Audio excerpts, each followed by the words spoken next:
Greetings, everyone. This is Rock and Roll Spot Connection with the weekly comic book roundup.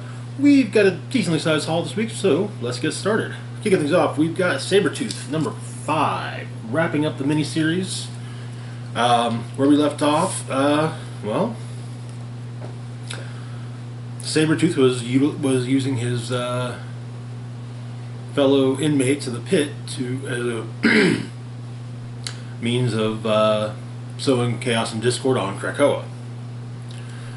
And it kind of seemed like some were sympathetic, at least to the plight of the others. Not so much Sabretooth, not so much, just because he's Sabretooth. Though some good points have been made, such as the fact that he did kill.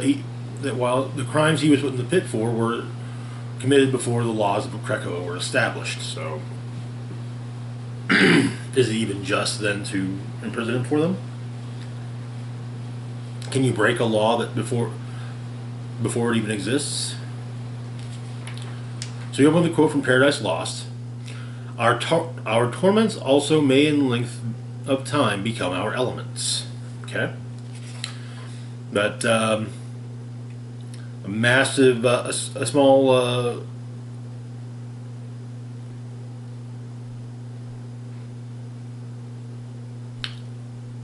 an undersea volcanic eruption happened on the island thanks to magma, and so the damage to the island has caused Krakoa to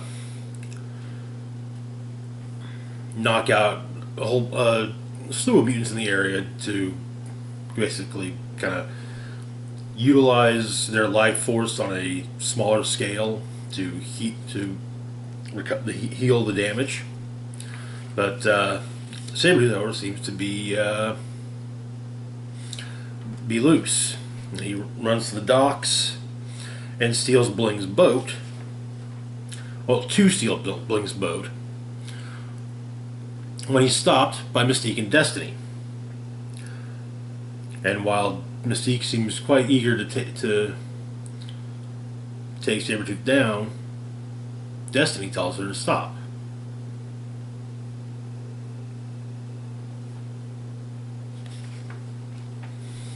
In the pit, the other 5 inmates are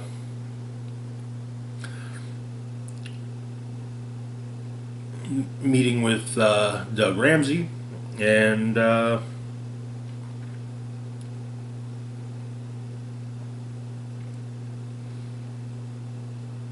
Ramsey offered them a deal, basically.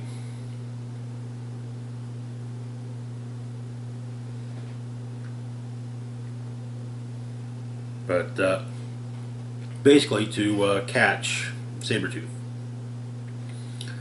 With Matt and Jeffrey asking if they should be bringing him back or not, though Doug says that they won't put him. No, not to bring him back. They won't put him back in the pit. He's done enough damage on Krakoa. But the throne he created in the pit remains. The pit as he created it basically remains.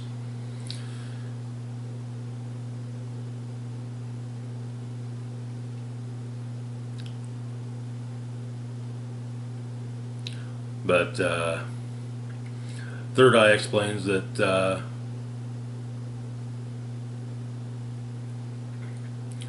basically it was all.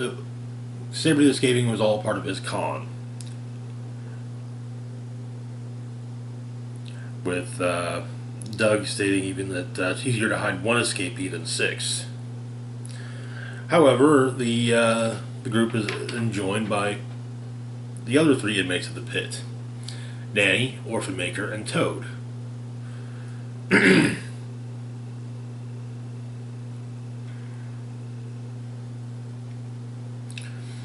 And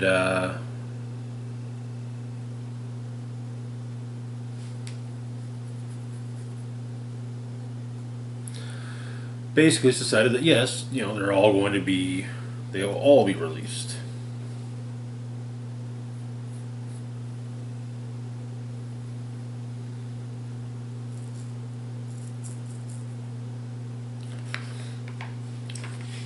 Mainly to track down Sabretooth. But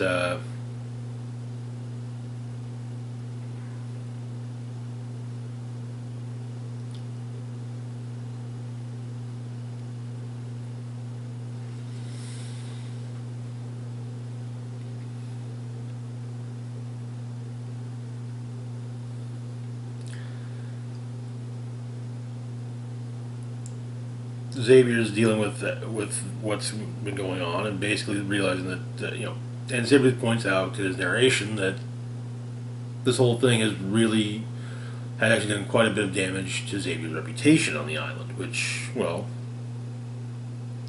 that's kind of, for Xavier, that is kind of a big thing. I'm saying, how wild is it that no one had to attack Xavier, and yet he's still been hurt? Reputation of the guy, that's what I mean. No matter where he walks on this island, the rumors will get there first.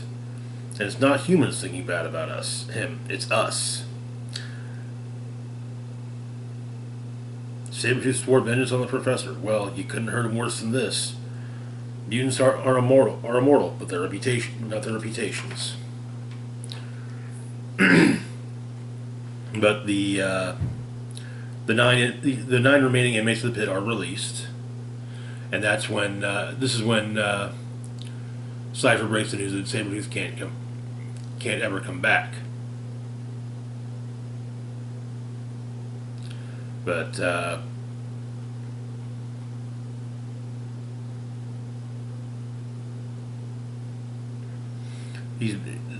Doug gives Necra a seed, and tells Necra to drop the seed on the soil on which Sabretooth stands.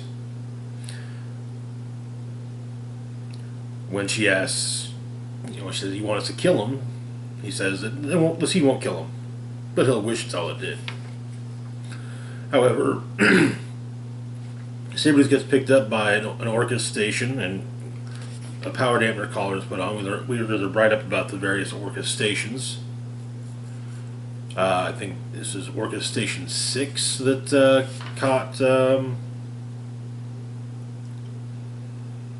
Station 6, which is for recycling. The other stations are Station 1, or the dungeon, which was destroyed by Juggernaut and Deadpool. Chimera Protocols, which is ongoing. Astral Plane Mining, which is lost. Infernal Nursery, which is ongoing. A redacted one, which has been misappropriated. And Recycling, which is ongoing.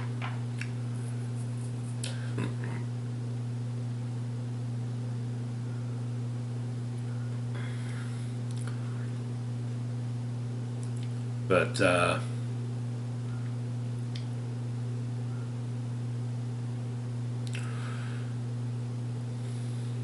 Mystique and Destiny watch as the former inmates leave the island, with Mystique stating being concerned about having them go after Sabretooth, asking if they're heading into danger. Destiny explains that yes, they are. So Mystique asks why send them, and Destiny states that because Sabretooth won't succeed alone. And in this, that they want him to succeed. So many lives are at stake, apparently.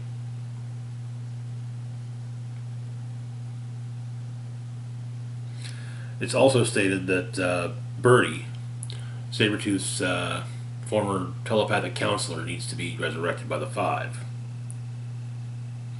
Though Destiny states that she'll be kept far from Sabretooth.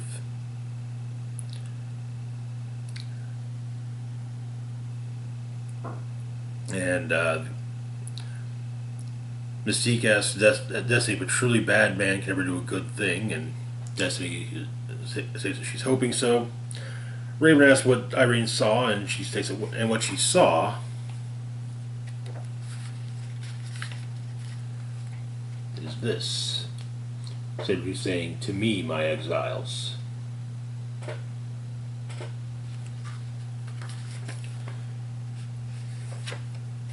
Though Destiny apparently says to Mystique about it that she wouldn't believe Destiny if Destiny told her, and that is where the series ends. This was an interesting book. I gotta admit, when Sabretooth was put in the pit back in during House of X and Powers of 10, I honestly just kind of thought that basically we weren't going to see Sabretooth for a good long while. But I'm glad that and as more characters were put into the pit, it's like, okay, more people in the pit. That I started to figure, okay, maybe the pit is part of what will be the downfall of Krakoa, but apparently not. Or maybe it will. Maybe it still will be indirectly. But anyway, moving on to our next book, we've got Legion of X, number 3. Where we left off, Legionnaires were working multiple cases. One is the missing is a god running loose on the island. The other is a is a mutant who can possess others and has been doing so. Weaponless Zen of Araco has apparently accessed various bits of surveillance technology on the island. Meanwhile, everyone's gathering on the island for the apparent arrival of Doctor Strange. Weaponless Zen and Nightcrawler meet up with Legion and Blindfold on the beach. Nightcrawler asks Zen to join him.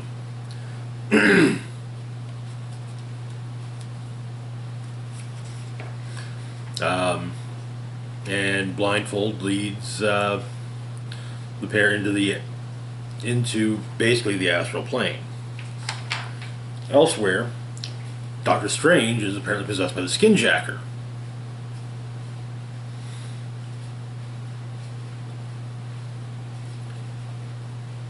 And on the also on the astral plane, though, Legion goes to talk to Juggernaut. And I had to admit, this is actually kind of neat because, well, we always think about how Juggernaut is Xavier's stepbrother. Never really goes into the fact that, that being the case, Legion's his nephew. And this actually addresses that. With Legion addressing him as Juggernaut initially, and Juggernaut saying, asking him to call him Kane or Uncle C, whatever.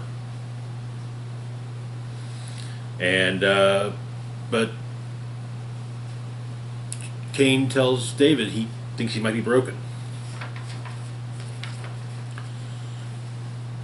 And he talked about being possessed in the last issue, and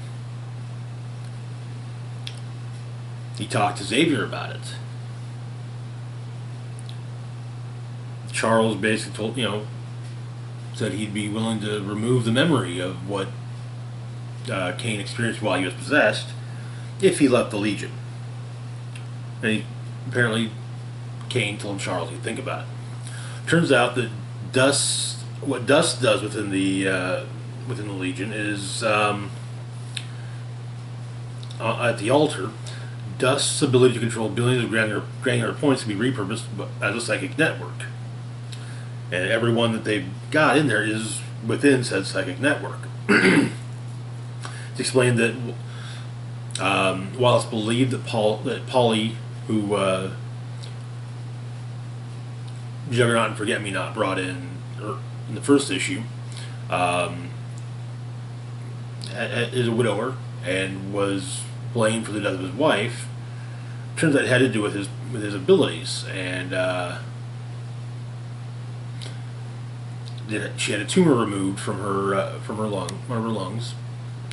And Polly apparently knew that was that was just gonna be the first time, and he tried to push her away, get her to leave him, but he was all she wanted.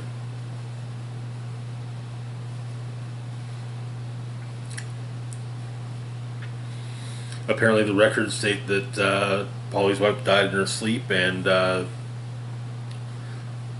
cops blamed Polly anyway.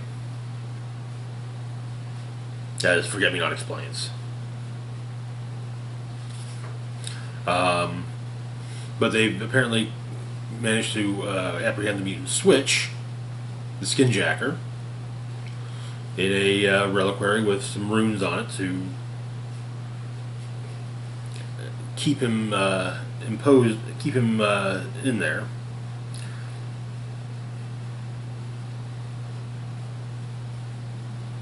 And Legion and Juggernaut continue their talk.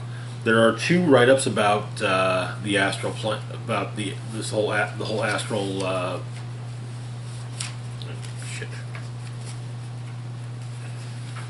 Basically, everything is stirring.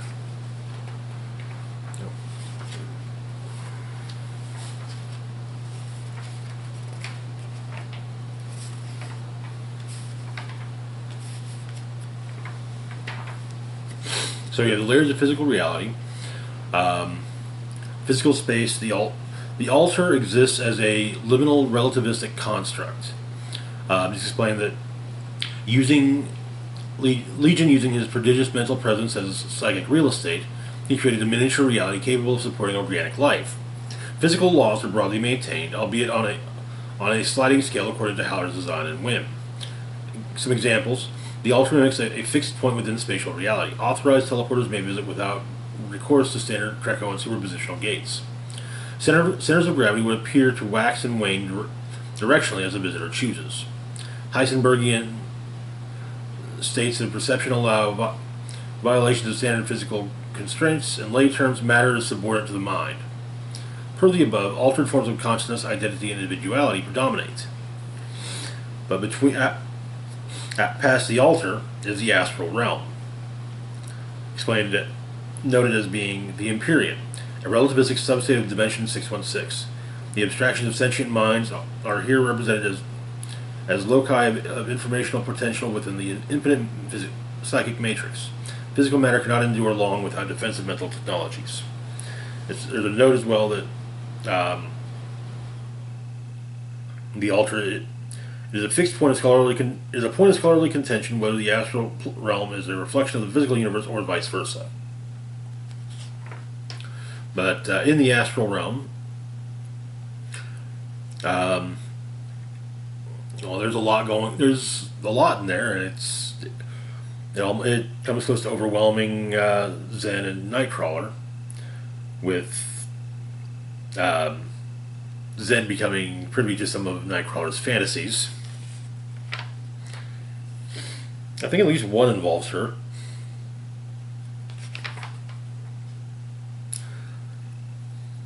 But Nightcrawler also becomes privy to some of hers, which are basically about continuing warfare with Amenth, and briefly kissing him on the battlefield when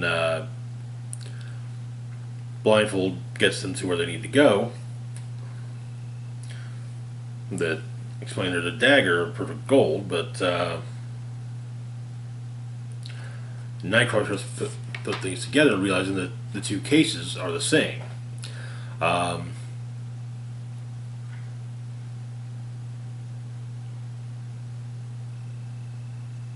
And Pixie has to deal with some psychic constructs, but is rescued by Juggernaut. We get another write up on the altar and whatnot.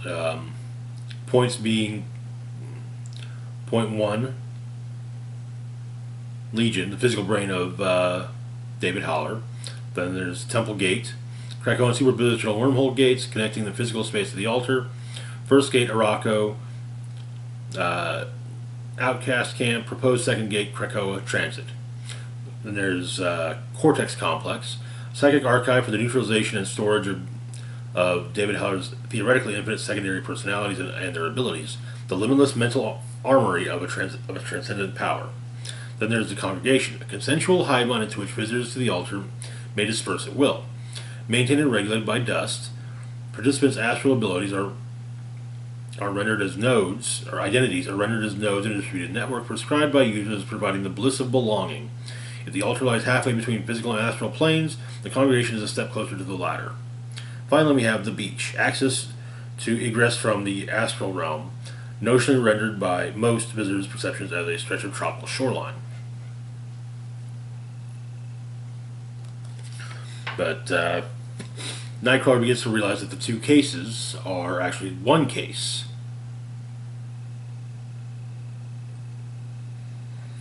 And that the reason this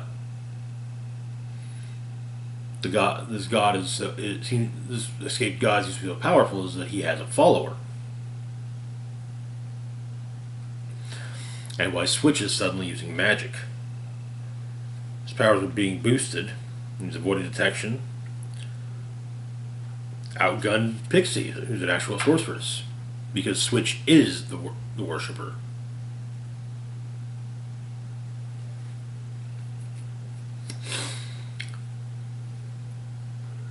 But then manifestations of fears attack Zen and Nightcrawler.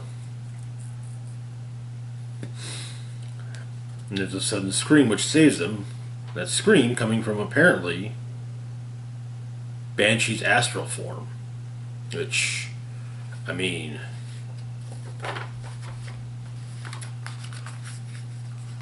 I never knew Banshee was a Ghost Rider fan too.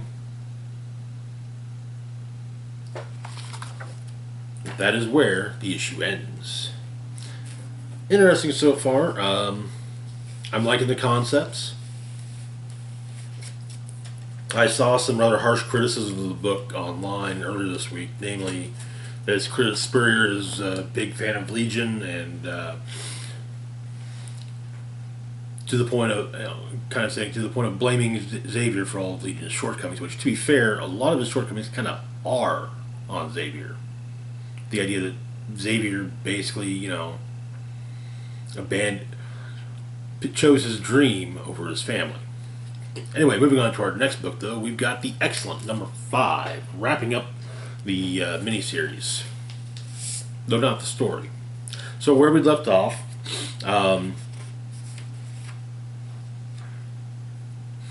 Fluff of the X-Cellent, after rescuing Girl Joe, was killed by the X-Statix, or the X-Cellent's teleporter, Billy McMullen, who dropped him over the Amazon. A young woman by the name of Toodlepip finds him, however. Well, finds his remains.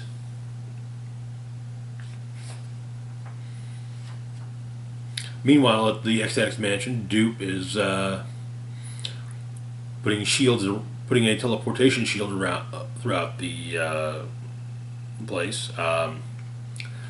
Girl Joe, having learned of the death of Fluff, is willing to help the X-Statix, if for no other reason than just to avenge Fluff.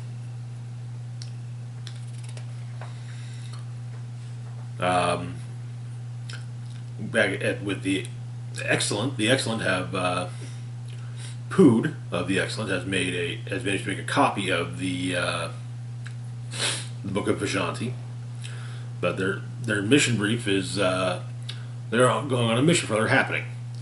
The Franklin Correctional Penitentiary, home to many high-profile anti-heroes, bad men who captured a gullible public's imagination, and they're going to free everyone. Billy lets it be known that to the group that he killed Fluff, which angers Mirror Girl to know quite a bit. Toodlepip then shows up, and the two of them talk. And Mirror Girl gives Toodle some info, about it for the blog. The X-Statix were getting ready to go stop the X-Cellent. Toodlepip is there watching, kind of getting information for her blog.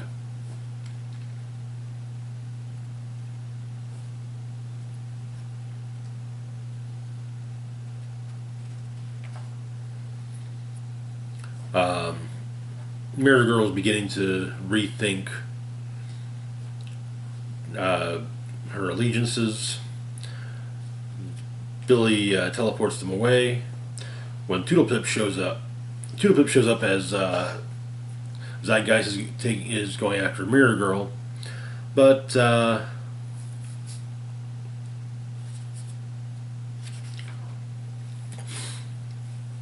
before she can leave, he teleports her elsewhere in the facility.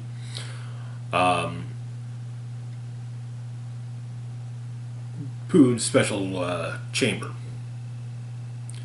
explained that Poot is both brilliant and devious and enjoys inflicting pain. Apparently, the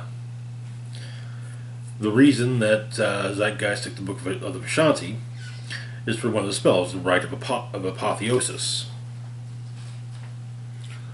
which turns a man into a god with godlike powers, but first one must have 500 million acolytes, or, in modern parlance, followers.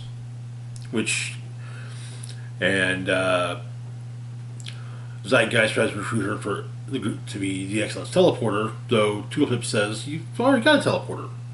And so Zeitgeist vomits his corrosive vomit onto Billy, killing him. At the X-Statix store, the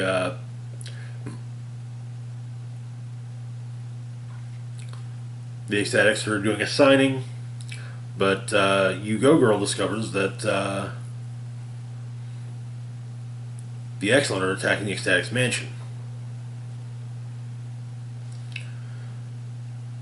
And the issue ends with the attack. And that's also where the series, for the moment, ends. We have a tease at the end for later this year, The X-Cellent, Season 2.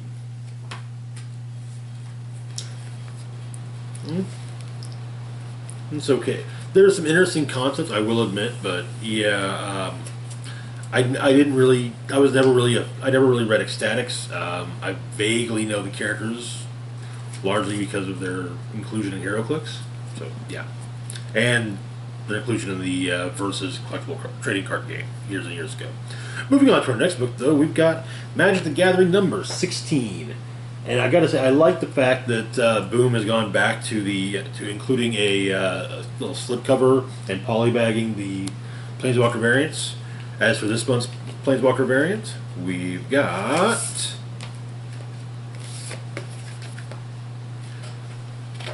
Nicol Bolas, Would-Be God Pharaoh, Elder Dragon, Douche-Canoe. So, where we'd left off, our current band of heroes, Garruk, Chandra, and I can never remember, the Spirit of Jace, and our our young Therosian Planeswalker are going after Davriel Kane, who lives on Innistrad. And he lives outside the village of Verlassen. Apparently, people tell tales in the village, tell tales of the Dark Man and the Lord who lives there. Not the first Lord to live there, though. When describing the previous occupants, "live" is a term that must be used loosely. Compared to the unholy Markov, who resided there prior, the current Lord of the Manor keeps blessedly to himself. So, the Verlassen villagers' stories about him are just that, stories. And they are grateful for it. The stories they told of Lord Vass and the clan Markov, those were true. But Davriel returns home, quite happy to be home, and earlier on Eldraine,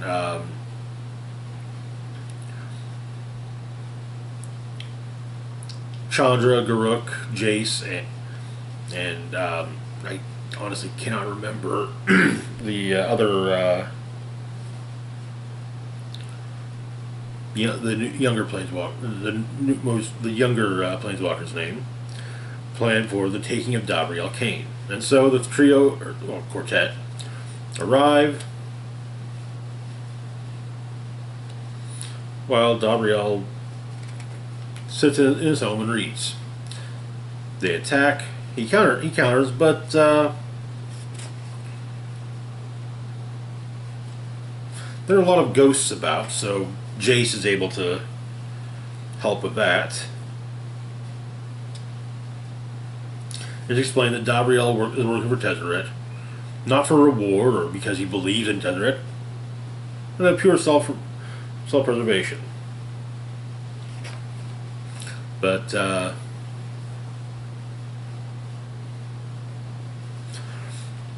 they get his attention, but with Chandra threatening to burn all of Davriel's books.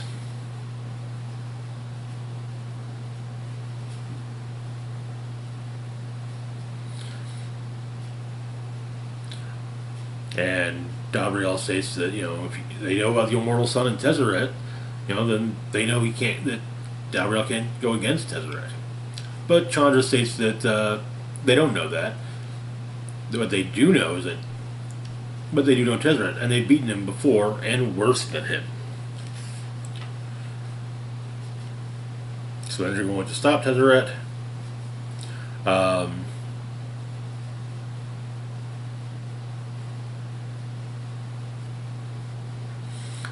With Kane basically saying that with what Tezzeret's planning, if he succeeds, no one in all the planes will be able to stand up to him after that. There will be nowhere in all the multiverse that Gabriel could hide from him. But a plan is made, but to get out, Gabriel knows the schedule by which the Imperial Sun or the Immortal Sun allows for planar travel.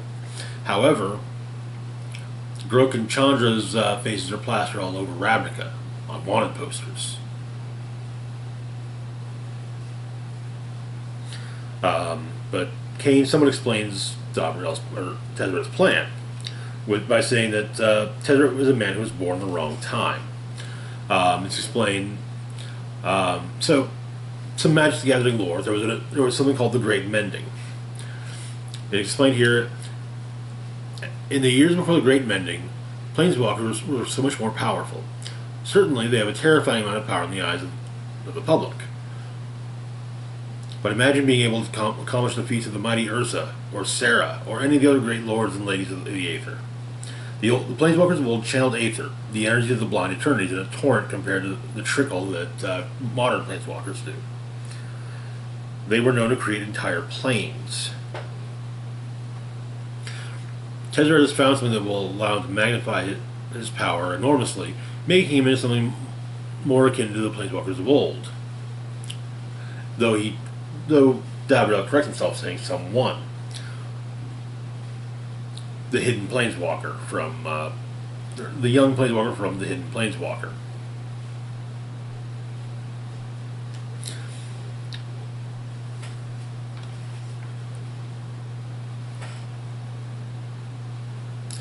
But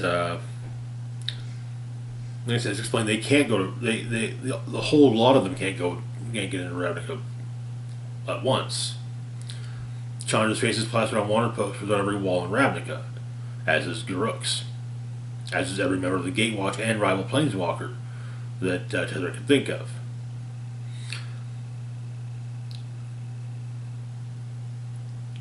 And so Chandra says, what if we had a secret weapon, a planeswalker their own that Tezzeret didn't know about? Someone new to the whole thing. A baby planeswalker. Yeah, the Thurosian in addition to their party. We're just like, wait, what? And that is where the issue ends. Honestly, I'm enjoying this series. I really am. And to be complete, I kind of already knew that there had been an event in Magic history in the lore that kind of diminished the Planeswalker spark a bit. And yeah, I mean, like, again, in the lore, bear in mind that Karn actually did make his own plane, Mirrodin, now known as New Phyrexia. I think Sarah made her own realm, which is home to a massive army of angels, but it was sadly corrupted during the Phyrexian invasion of Dominaria. I think corrupted and destroyed. I'm not sure. I know Wrath was apparently an artificial plane. Yawgmoth was, or not Yawg, Phyrexia itself. I don't recall. I think Phyrexia already existed in Yawgmoth simply took over. But yeah, I'd have to read through a lot of lore articles. Anyway, moving on to our last one for the moment, we've got Flashpoint Beyond, number 3. Where we left off, Batman had freed Diana of the Amazons, who in turn killed Aquaman, preventing the Atlantean onslaught on the rest of the world, and paving the way for an Amazonian onslaught. But his casino has been destroyed, and he's trying to find Psycho Pirate and figure out and put all the pieces of the puzzle together. He encountered a handful of Central City criminals and was stopped from killing them by the Superman. So first off, we get the origin of Superman. He was, dying world. Only there were additional ships being launched when Superman's was. One of those ships. It's explained that I assume this was explained in the Project Superman tie-in mini to Flashpoint, but Baby Kal-El's ship crashed into Metropolis, pretty much leveling it, practically leveling the city. But we're getting the recording of Jor-El, or a recording from Jor-El, that he has a sacred purpose, a mission.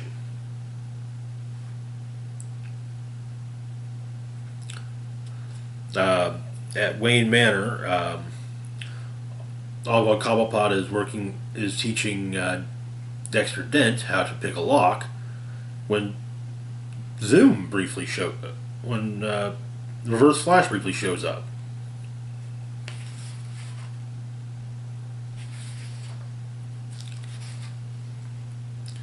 But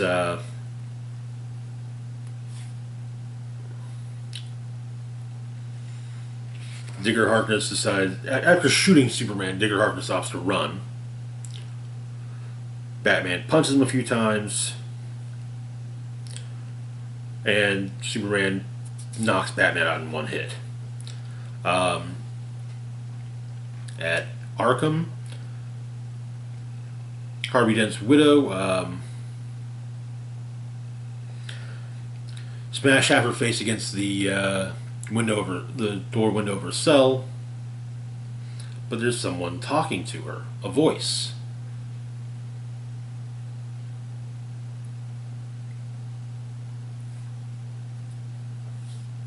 She wants Dexter back, her son.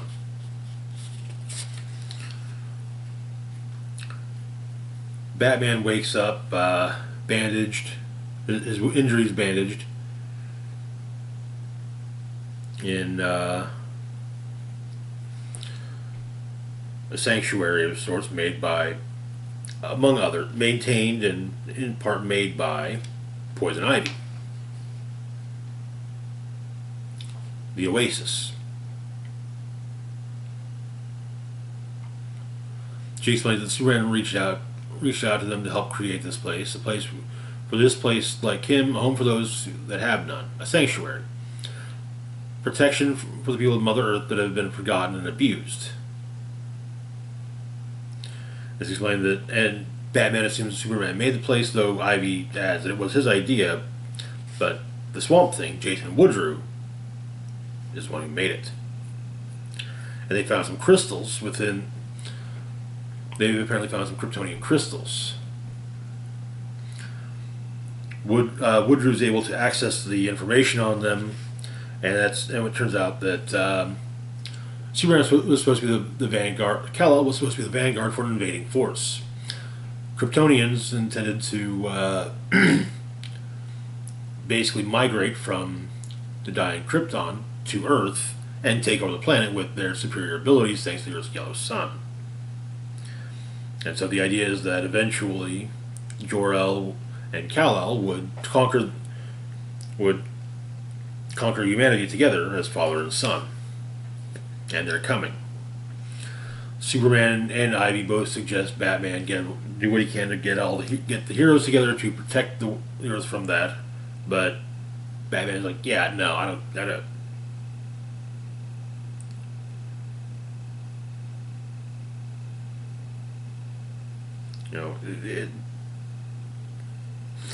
Being back on his home Earth is re-hardening Batman.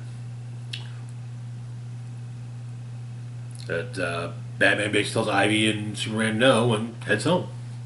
In Central City, a dead body is found.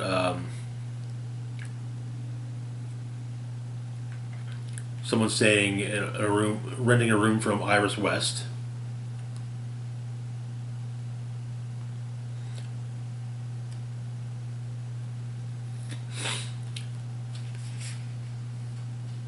Body being that of Thawne, Zoom, Professor Zoom, or well, Reverse Flash. In Hypertime, two of the Time Masters are trying to fix what's wrong, and it appears that one of the other Time Masters, Corky, might be involved. And yeah, there's quite the bit of craziness they run into. But it's explained that Hypertime has enough problems with Thomas Wayne still around. And that is where the issue ends. I'm really enjoying this series. I didn't actually read. I think I flipped through the individual issues of Flashpoint as they month by month as they came out. It's kind of thing where, and I know I watched the animated movie. I know the basics of what happened. So yeah, but I'm enjoying it. I will admit this actually kind of does have me wanting to track down the trades, or maybe the omnibus. But anyway, that's going to do it for now. As always, feel free to like, share, and subscribe. Links to my Facebook, Twitter, Patreon, and PayPal can be found in the description box down below. This is Rock and Roll Spock signing off saying, live long and rock hard.